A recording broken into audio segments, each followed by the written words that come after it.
students. So I am inside my 8th grade math class, which I have already created. If you wanted to start from scratch and create a class, you just do so by clicking this little plus sign, and you will then create a class. You'll check off this box and click continue. When you're creating it, just give it a name, and then you click create.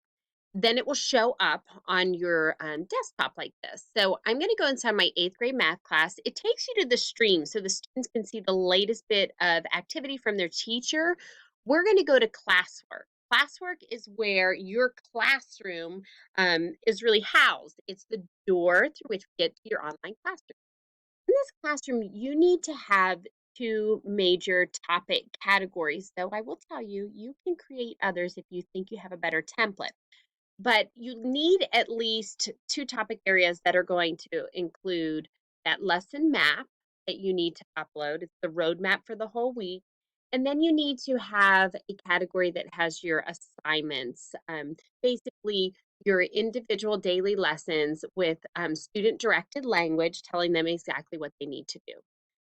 So that weekly lesson map, I created that category by clicking create, and you're going to click topic. That's how you get the heading weekly lesson map or week one. So you can create any topic you want. Once it's created, you just click add and you're done. Mine's already created, so I don't need to do that. Okay, once you have your topics created, you can create content under them. So I wanted to add my weekly lesson map. So this is where it will go under here. And to create that, the weekly lesson map, all I would do is click create. And this time I would just click material because I'm just adding an item. So I would click material, I would type weekly lesson map, and then I could just add it. And I could add it just as a file from my desktop, or if I've already uploaded it to Google Docs, I can add it from my Google Drive. So either of those. You do need to click a topic if you want it to fall under. And we would want that to fall under weekly lesson map. So we would click on that. After you select all those, the post button will be available and you can click that and then you are done.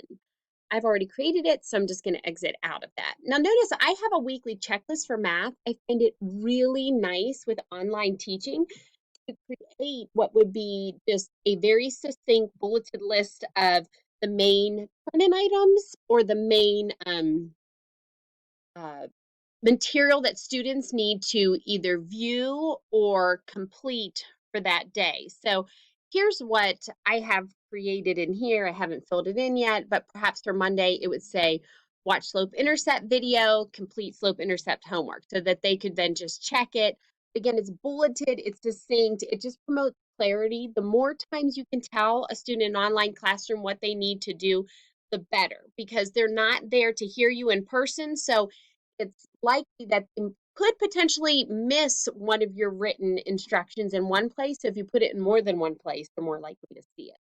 Okay, let's go back to our classroom. So I have that. That's an optional element. But again, I really think it's super helpful in a pre-K to 12 classroom just to promote clarity in the online classroom.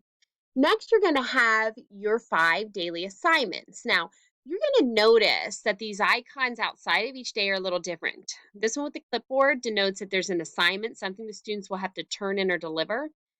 The one that has the bookmark, that a material link, meaning the students aren't going to have something they need to turn in, like an assessment on that day. So if you have something you want the students to turn in, when you click your create, you're going to want to click assignment.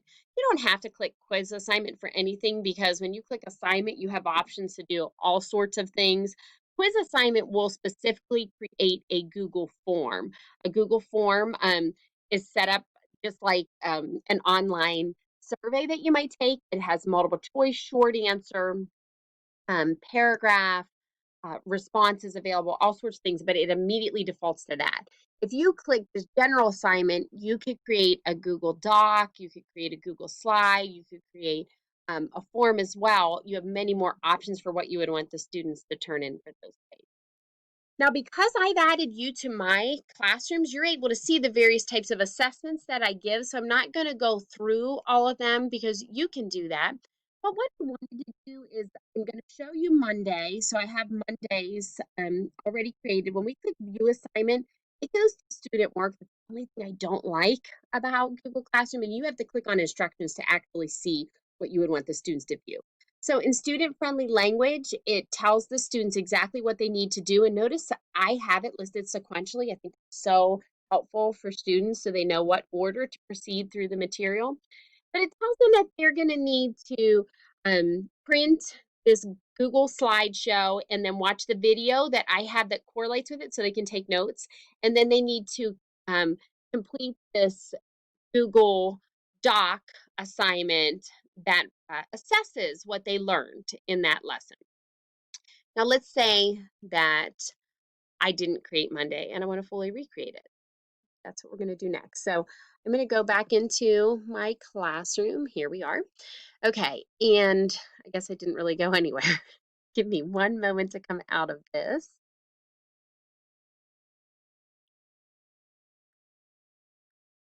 Okay, here we are.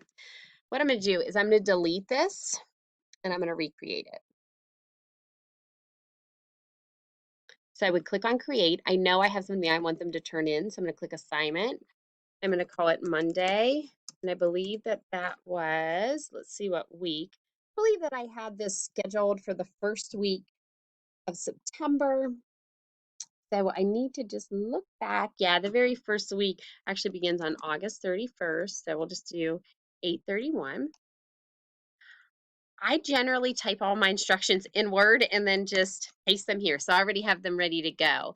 But I need to add the YouTube video in the PowerPoint. Now I'm going to grab the YouTube video from my Creator Studio in YouTube. So I need to come on down and grab Interpreting Slope and Y-Intercept so I get the shareable link.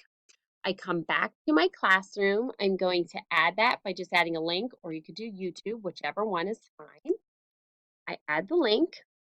Then I need to add the two elements that are already in my Google Drive. I uploaded them both to my drive. So what I want to get from here is Interpreting Slope and Y-Intercept. We see it from Google Slides. So I'm going to insert that. Now, I also want to get Interpreting Slope and Y-Intercept, the assignment. So I'm going to insert that one as well. So I can click them both. Now you notice here that you have an option for students can view the file or students can edit or they can make a copy. We do not want students to edit any of these. We certainly want them to view, but for the homework, you want to make a copy for each student so that each one of them has their own clean copy that will then submit right to you. So that's really important. When it's something you want them to turn in and it's a Google slideshow or a Google Doc, you need to make a copy. When you create a form like a quiz, you don't have to create a copy because it automatically tracks each person that accesses it as an individual. Okay, so we have all that set. You need to set a due date. I would want this all due at the end of the day on the 31st. Now, maybe you don't want to put 11:59 because you're hoping they won't wait that long. I do have it here, but again, you can feel free to take that out. You can make it 8 p.m., whatever. You don't have to specify the time because it knows that if you put that it's due on that day, it's going to count as late anything that's submitted after 11:59. Stop it. This goes under that week one assignment, so you need to. Once you have all that designated, you can click Assign. When you come back out to the main screen after it's been fully assigned, that Monday it did appear at the top. It could potentially fall to the bottom of the screen. In case you can just pick these up and drag them wherever you want. If you forget to put a topic, it will appear above everything. You can drag and drop underneath. Right? That is simply how you would create materials, assignments, those daily lessons. Notice these other ones don't have due dates because I forgot to put them. But you can edit anything that you need to make changes on just by clicking edit, and you can go and fix those dates. But that's just a quick run through of how to add weekly content under correct topic and make sure that you create a designated amount of copies for your students by selecting that option when you have an assignment. I hope this is helpful, and I'm looking forward to see what you create in your Google Classroom.